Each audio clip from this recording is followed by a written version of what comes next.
We all have heard the saying that goes, "Love conquers all." But what if the one you love and trust is somebody you were always wrong about? Marriage is the purest bond between two people, and the husband and wife protect each other from all kinds of problems instead of being the cause of them.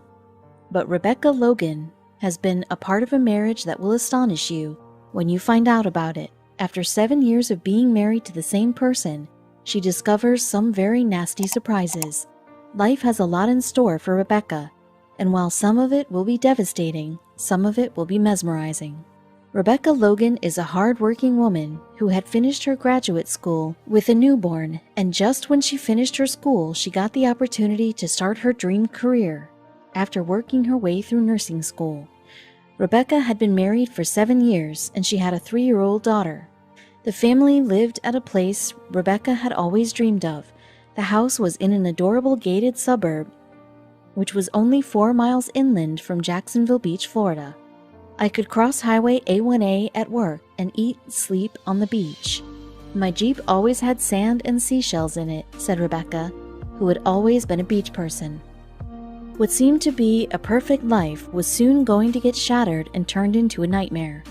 Rebecca felt like she had achieved her dreams by landing the job as a pediatric nurse practitioner, a loving husband and daughter, and a lovely home. But it was all going to come crashing down very soon. Rebecca had always thought that she had found the love of her life, and it was a forever kind of bond between the two. But one Monday afternoon, all was going to change, and clearly, Rebecca was not prepared for any of it. Rebecca, her husband, and her little daughter celebrated Friday evening in a grand style because it was their little princess's birthday. The lovely little girl had turned 3, and the theme of the party was luau, a traditional Hawaiian party. The daughter received a lot of presents on the occasion, but what followed next was unthinkable. Just 2 days after the birthday party, when Rebecca reached home from work, she was numb when she saw the scene outside her own house. All the presents received on Friday were crammed into a bin. Not just those, but every little thing that belonged to Rebecca was tossed out in the yard like it was all trash. When Rebecca tried going inside the house, she realized the locks of the house had been changed. "I wasn't allowed back in our home," said Rebecca, who could not understand a single thing as to what was going on, was searching for her husband in hopes of a little support and calmness. When Rebecca asked for the reason of eviction from her own home, she found out that they were 3 months behind in the rent. She could not understand this at all because she was a very responsible person and always gave money for rent on time to her husband. Rebecca had been giving out money to her husband for their living expenses from her own income. So where did all the rent money go? When she decided to confront her husband for the same, he was silent and did not even have a single word as an answer to Rebecca's questions. Rebecca felt hopeless. She could not understand what was going on and did not even know what to do next and whom to talk to. She said, "It was like I had been stabbed over and over, and I was moving too slow to stop the bleeding." Rebecca decided to take matters into her own hands when she sensed something fishy. Her husband had had erratic sleep habits for a long time now, and she had thought it was due to some work-related stress.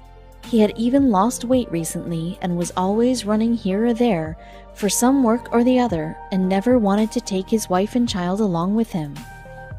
When Rebecca started thinking deep, she noticed one thing which was mostly weird. Her husband never parked his car in the driveway.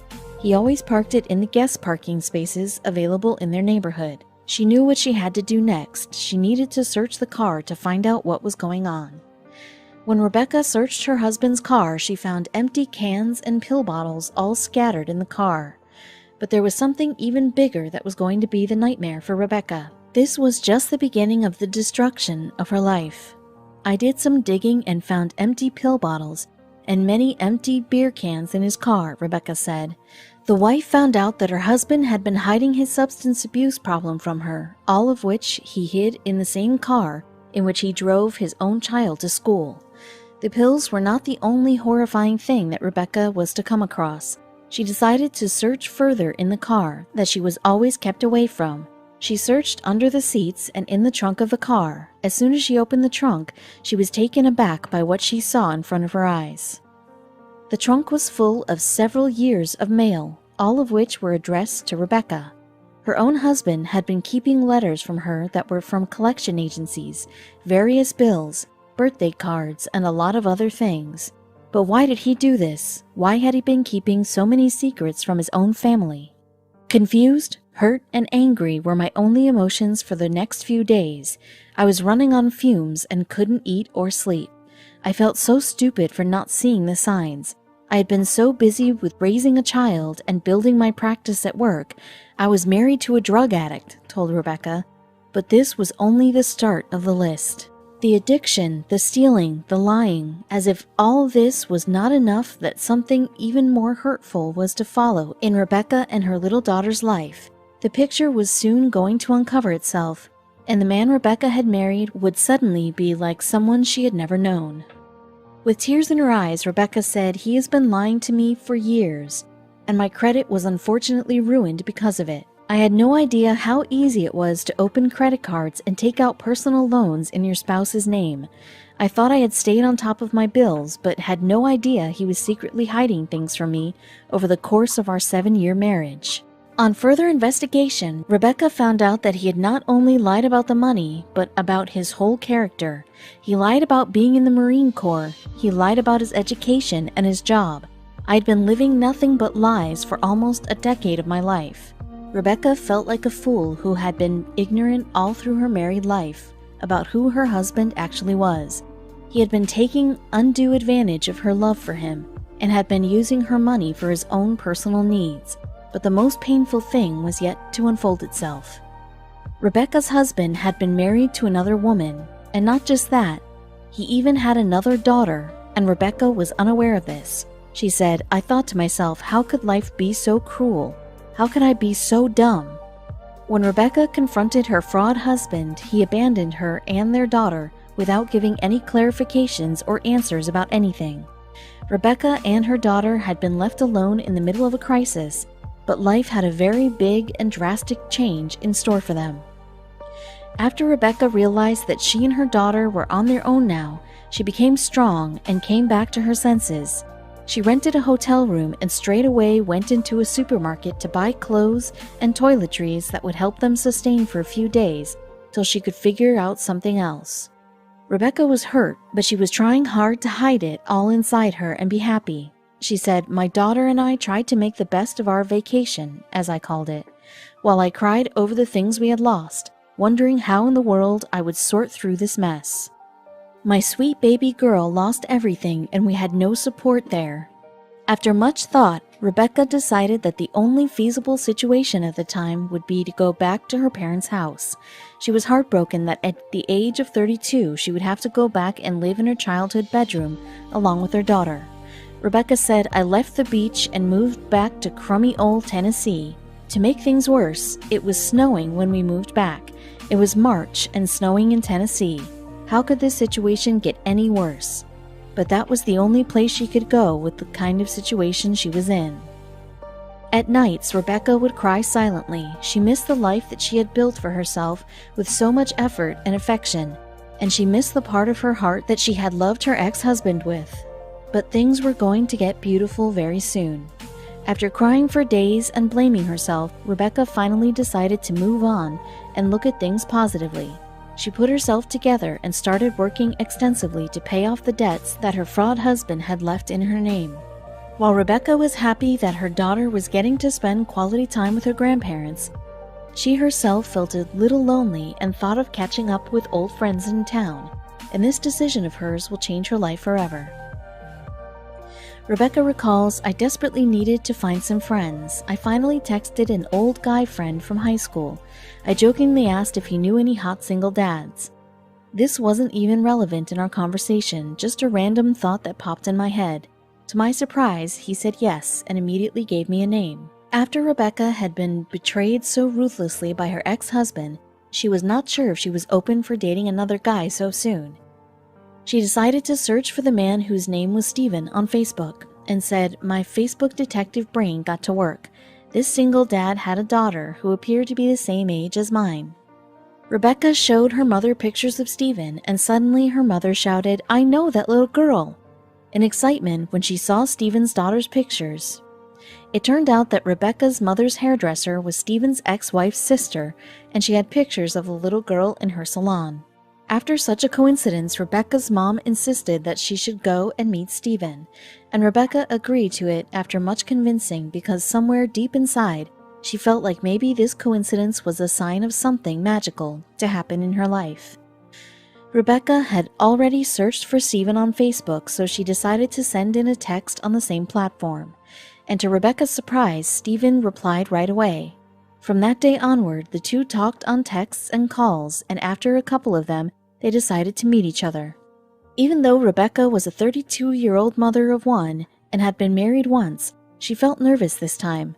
It felt very different that she was going to meet someone new after so long, and after passing through such a hard time that she could not contain her nervousness.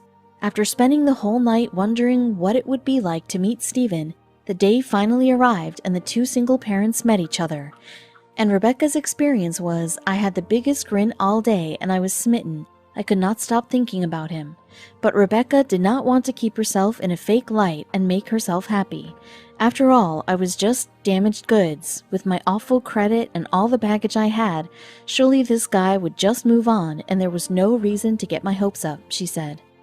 Even though Rebecca was skeptical about Stephen, God had other plans for the two. Stephen was equally smitten with Rebecca as she was with him. Days passed by and the two secretly loved each other, but Rebecca was scared to say anything because she did not want Stephen to run away from her life. Since Rebecca had been betrayed once, she was finding it very hard to trust Stephen. To bring her out of the traumatic experience that she had faced, Stephen did all that he could. He showed her his bank statements, credit scores, up-to-date mortgage payments, and all that was required to help Rebecca regain the trust. Stephen put all his energy and affection on letting Rebecca come out of the traumatizing experience and fall in love with him freely. She was glad she had him and said, "I was slowly letting him into my heart and he was helping me rebuild piece by piece. I certainly didn't need to be saved by anyone, but he swooped in and saved me." Rebecca and Stephen spent as much time together as they could, and soon the two became inseparable.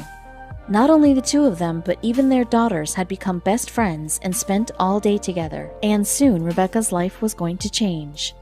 Stephen went down on his knees and proposed to Rebecca. He wanted her to be his forever. Rebecca, on the other hand, was also sure about what she had to do. She said, "At that moment, I knew my intent to move out of Tennessee just wasn't part of the plan right now. Something brought me back home, and love was going to keep me there." In a small and intimate ceremony on the 15th of August, the two lovers said yes to each other and became a happy, loving family. From suffering intensely, Rebecca did find love where she least expected to, and Stephen and Rebecca moved in together in a small house. After being married for some time, Rebecca and Stephen moved into a bigger house and stayed happily with their two daughters. They were and are still determined to beat the odds of meeting so abruptly and having such a short courtship period. The couple is aware that people will question their relationship if they know the details. Rebecca says, "People are always curious to hear our story, so we just look at each other and smile. Usually our story goes, we met on a blind date and got married 4 months later. In the end, love wins." And soon enough, when Rebecca was 35 years old in 2017, they welcomed a new member of their family. They had a child, and it was yet again a beautiful daughter. The couple started off from a blank canvas and had slowly but steadily painted it with love. People always talk negatively about Rebecca and Stephen's wedding, that it was doomed. Both of them have extremely stressful jobs, and it does become quite hectic some days. But the two are adamant about proving everybody wrong together. Both Rebecca and Stephen are fighting their battles with the exes. The drama has not ended yet, and both are trying to fight for the custody of their little princesses. But none of them is willing to give up, and will do all that they can to win every battle that comes their way.